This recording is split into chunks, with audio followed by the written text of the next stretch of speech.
Welcome to the Sales Enablement Innovation Podcast, brought to you by the Sales Enablement Collective. Each episode, we sit down with sales enablement and revenue leaders from around the world and invite them to share their expertise and experience with the community. On this episode, we spoke with SEC One to Watch for 2024, Brooke Coletti, about partner enablement and the unique challenges it can raise when compared to sales or revenue enablement. I hope you enjoy our conversation.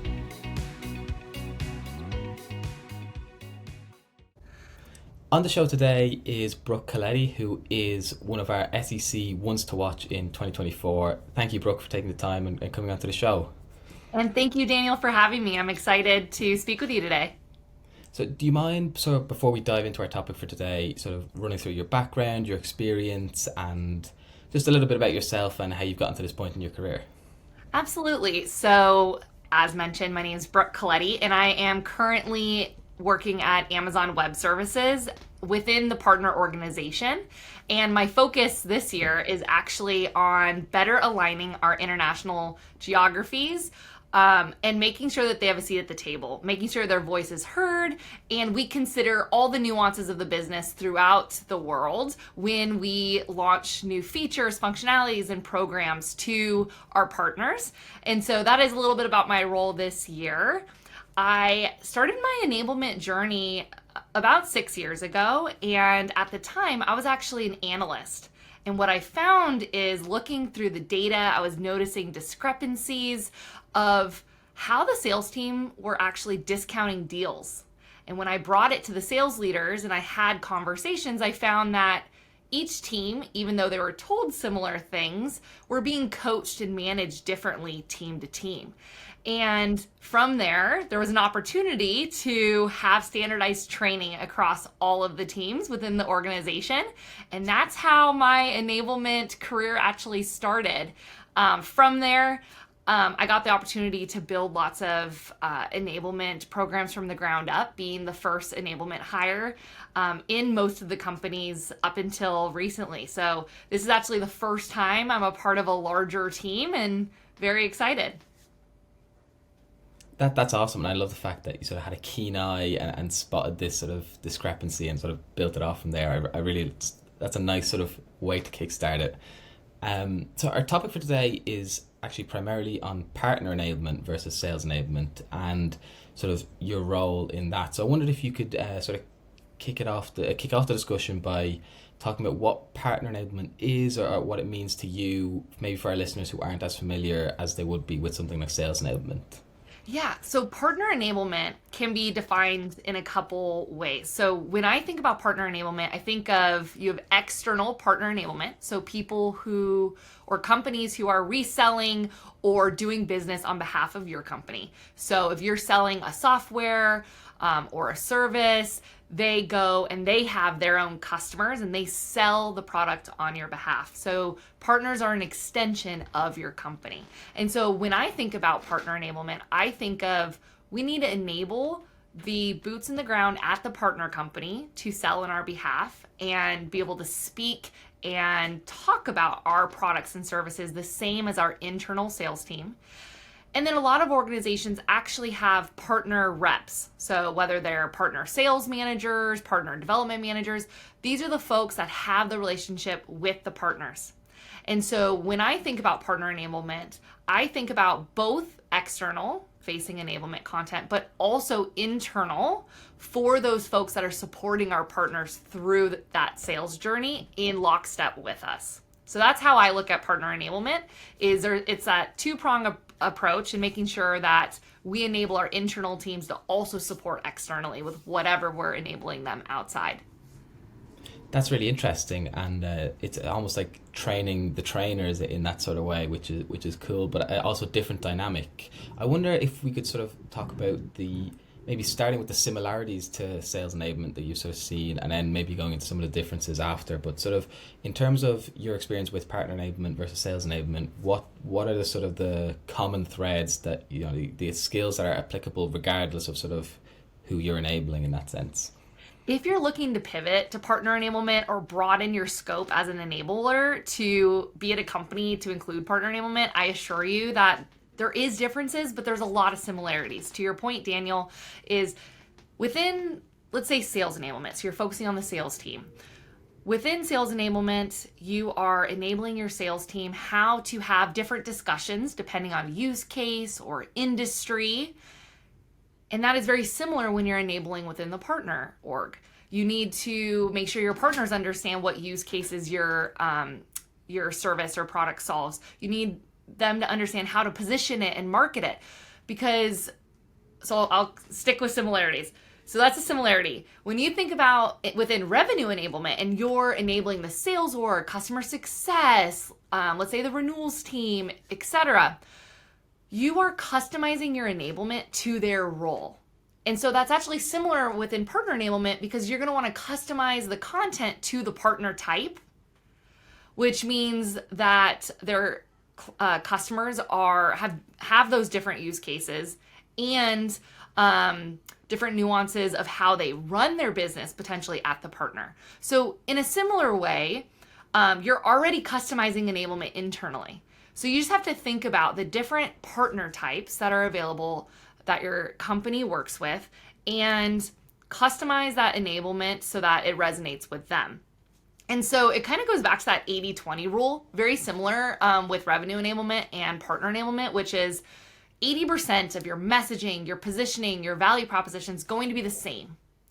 But there's going to be that 20% that's customized to the vertical, to the partner type, to the role, right? So in that sense, it is very similar. And whatever the team is being enabled on within your internal revenue organization should be the same information that your external partners get. Because your partners, again, are an extension of your internal sales team. And so a lot of times, if you have multiple people on the enablement team, they should be sharing the enablement that's being created. So whether a partner brings a need or whether there is something being pushed internally out, people on the enablement team should be communicating that and sharing content in order to scale. So in a lot of ways, similarities. What are the differences? Because I think these are things that you really need to keep in mind is within a revenue organization, a lot of times we test things, right? So let's test this one positioning or the way we do a discovery call.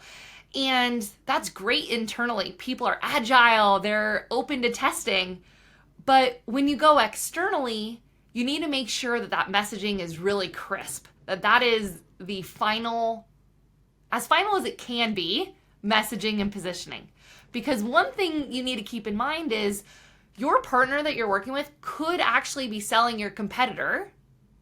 And when they talk to their customers, they're hearing the customer's pain points. And in the back of their mind, they know that I have company A and company B. But based on the customer's problems and I want to do right by my customer, I'm going to select the partner, which is your company or your competitors, that's going to best fit my customer's need. And so having really clear and crisp value proposition, understanding the functionality of your product and how to differentiate amongst the competitors are really important when going externally. Because if they don't understand the benefits and it's easier to sell your competitor, they're going to sell your competitor over you. So I would say that's a huge monumental difference between the two is when we enable externally, we just need to make sure that, one, we are enabling in a way that makes sense, that's easy for them to understand, and we're not creating spam. Because internally, again, we could host weekly enablement sessions, we could send out newsletters.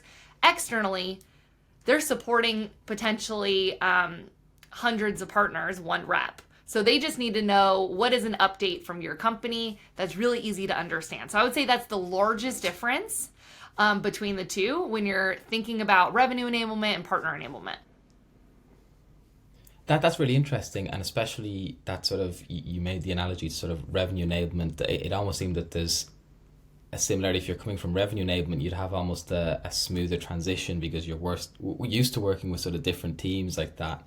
I wonder, is there sort of, what are sort of some of the major challenges that you come across with that maybe you weren't sort of familiar with before sort of working with partner enablement? Are there sort of certain challenges that are unique, that are related to those sort of differences? I would imagine just thinking off the top of my head for myself, that time and the amount of time you have with externals is a tricky one to manage.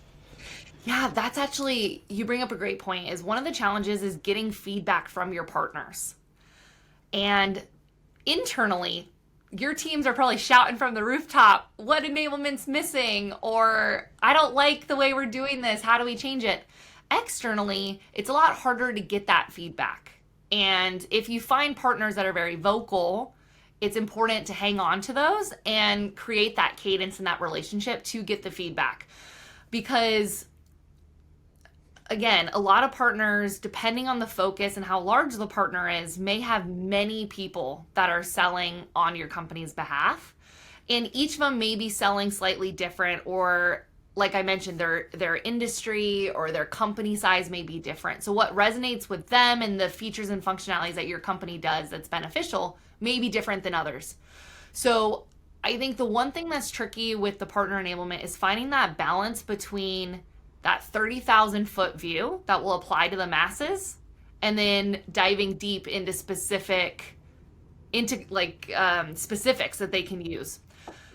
I'd say also, just like internally with your sales teams, this is important externally with your partners, is the pay structure. And I know enablement does not typically have an influence of how partners get paid. But if you get a chance to sit at that table and learn how the partners are incentivized, it may be a good opportunity to talk to your C-suite and your leaders about, maybe if your company has tiers, for example, let's say bronze, silver, gold level partners, is there a training requirement a part of the levels? So in order to maintain their partnership, do they need to do X amount of business and maintain a certain level of certification? Because from enablement, that's really helped me in the past make sure that the critical messaging and value propositions and functionalities of our products are out there with the partners and they're getting refreshed. And then from there, we can build in survey mechanisms or voice of the partner mechanisms to get their feedback. And so in the past, that is a mechanism I've used to get that feedback, because it is a challenge externally. That's really interesting. It's not even something that I would have considered necessarily, but now it makes a lot of sense that you laid it out. One of the things I'm wondering is, you mentioned the sort of the two prongs of partner enablement, that also being the internal sales partner managers or whoever it might be that work with the external people. How do you sort of approach enabling them? It's almost that second hand enablement, or sort of one step further down the line. How do you sort of manage that when you're sort of enabling someone to enable someone else? Do you find that tricky sometimes, or do you have to change your approach in doing that? So you mentioned this in the introduction, so I'm really happy that we're circling back to this, because it is like you're training the trainer. And that's a real fundamental difference between direct sales, who are selling directly to the customer, and then enabling this partner rep who's then training their partner to sell.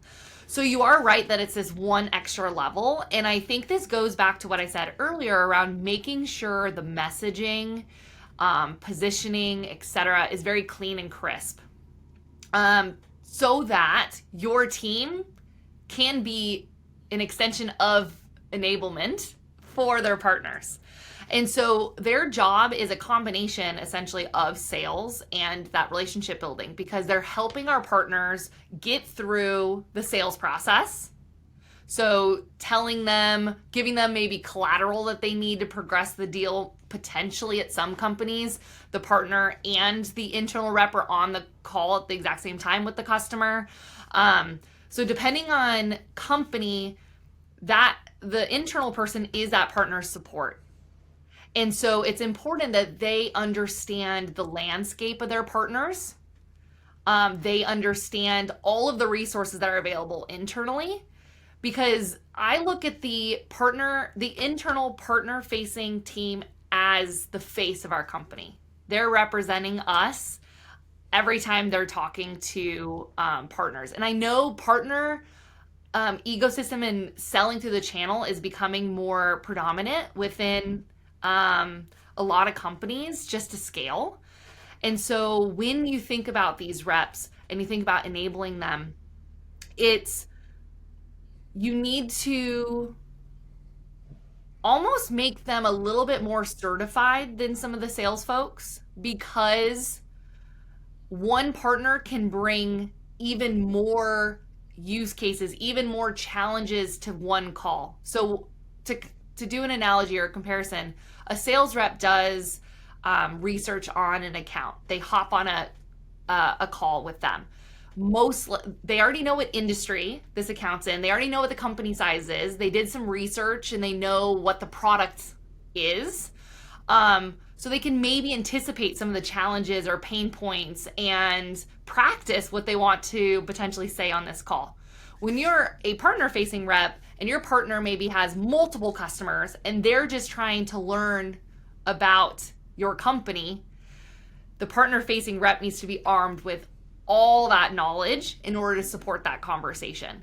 So when I think about enabling them, I go back to making sure every piece of enablement material is tagged in our system, so it's easy for the rep to be able to find it, locate it, and send it while they're on the call so that they can be productive and have the conversation. And if they say, hey, I don't know, hold on one second, let me go look, it's at least really fast for them to find the information. And so I think there's also a way, especially if your company is looking to expand within partner enablement, think about your enablement tech stack already and how it's being organized, and then how you can just optimize it with additional filters or potential scenarios that these other reps, if they're looking to expand in the partner space, can utilize.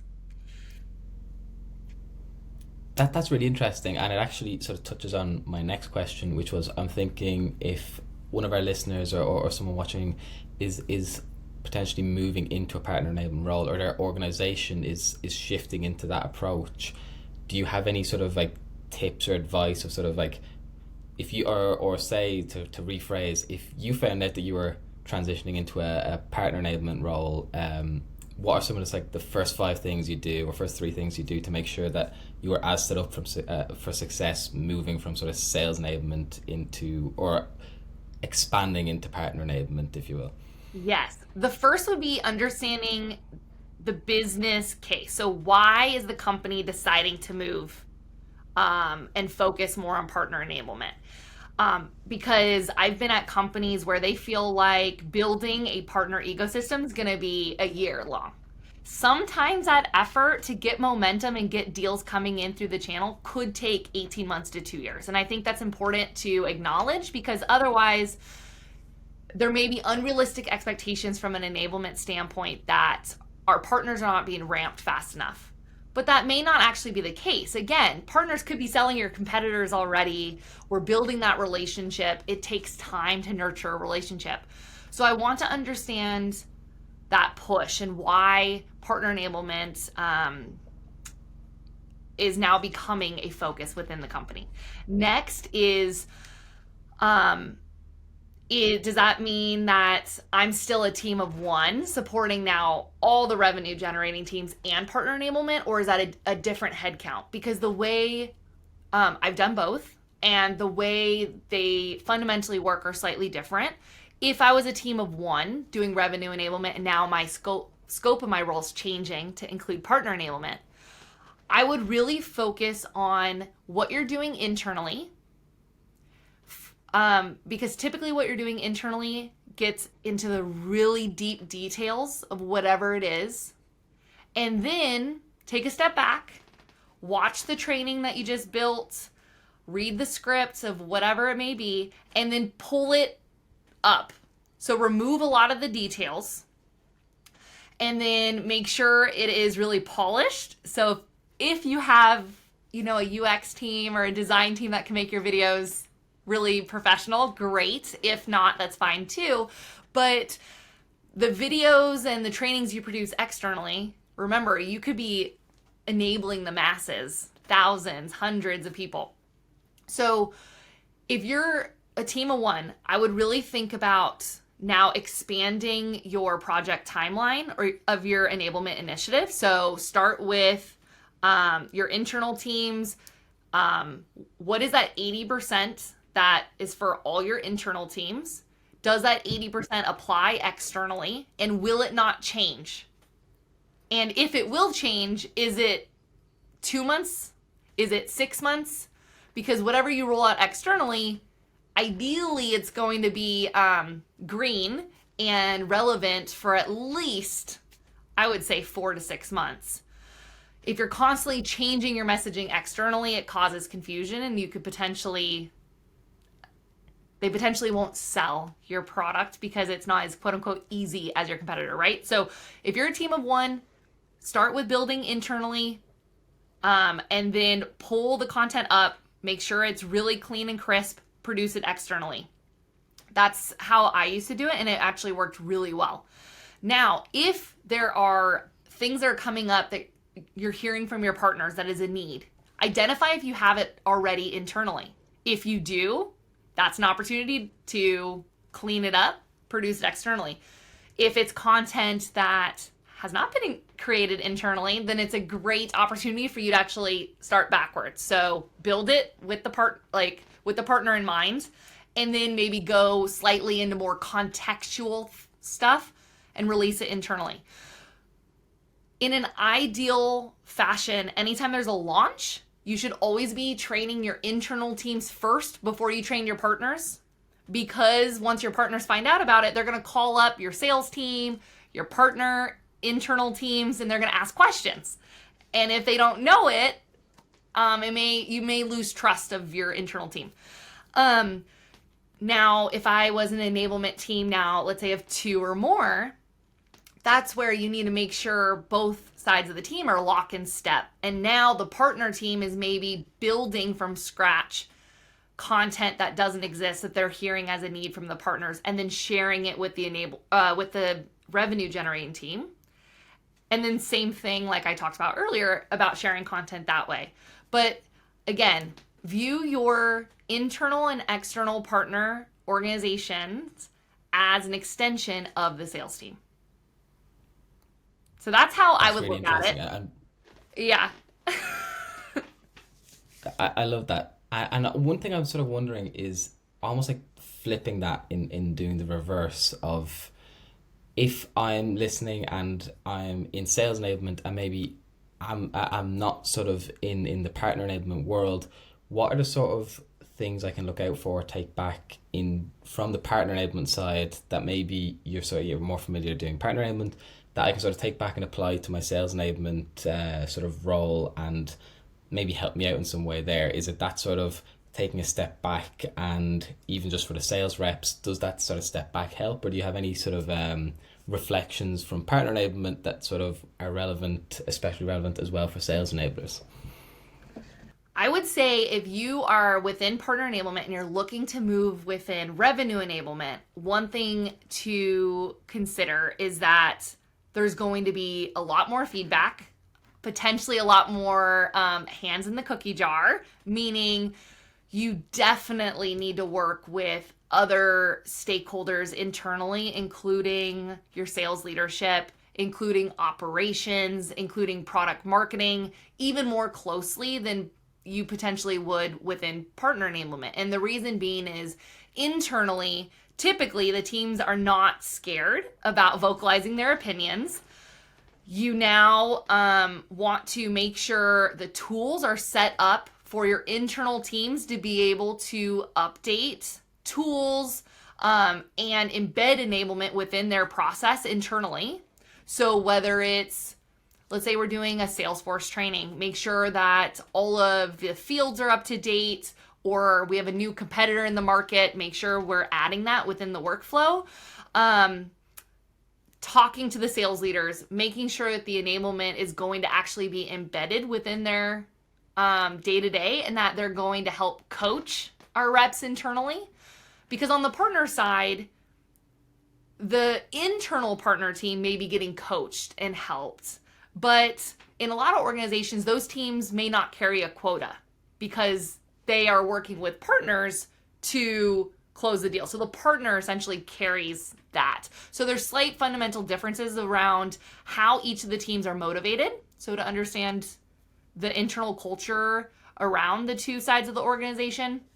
One thing to keep in mind is internally, if you're doing revenue enablement, one of the challenges is that, again, there's a lot more opinions that you need to consider and potential culture challenges that you may face, where externally you may not have visibility into the thousands of partners, hundreds of partners that you may have. So there's one more layer of potential complexity when you move to sales enablement internally, because now you have visibility about how everything is made.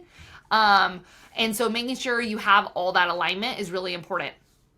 Typically, if you... Yeah, I'm just going to stop there, I think. Because, yeah, sorry. No, it's all good. I'm actually keeping one eye on the time, and so I think we'll have time for one more question, which I want to sort of bring it back sort of all the way and think about if you had sort of one golden piece of advice for someone in partner enablement who maybe has less experience or someone less familiar with it than you, sort of what would that one golden piece of advice be that you've sort of gleaned from your career? Because it's a big world, it's a big topic, and experience is such a big part of it. So if you could sort of give one message to someone who was sort of less experienced in partner enablement or less familiar, sort of what would that be for them? Continue challenging yourself to learn. Even though I've been in revenue enablement for most of my career, just transitioned into partner enablement, and there's so much to learn.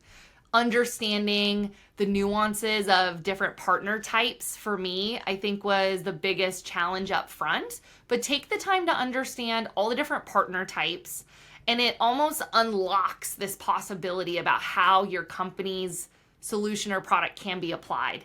And so I just encourage everyone to continue to learn and take the time to really understand that business, because it is slightly different, but in a fun way. And so if you get an opportunity to do partner enablement, I definitely encourage everyone to try it out at least one role in their career, because it is very eye-opening, and a lot of the skills that you learn within partner enablement can absolutely be applied back if you decide to go back into revenue enablement. Brooke, thank you so much for taking the time. I think that is all we have time for, unfortunately, but thank you for taking time to come onto the show, share your insights. I learned a lot, and I'm sure our listeners will have as well. So just thank you for doing that. Thank you so much for having me. Thanks for tuning in to the Sales Enablement Innovation Podcast. Be sure to follow us on your podcast platform of choice so you don't miss a thing. And if you're hungry for more sales enablement content, visit our website, salesenablementcollective.com, for articles, events, and an easy way to join our Slack community, home to thousands of your sales enablement peers.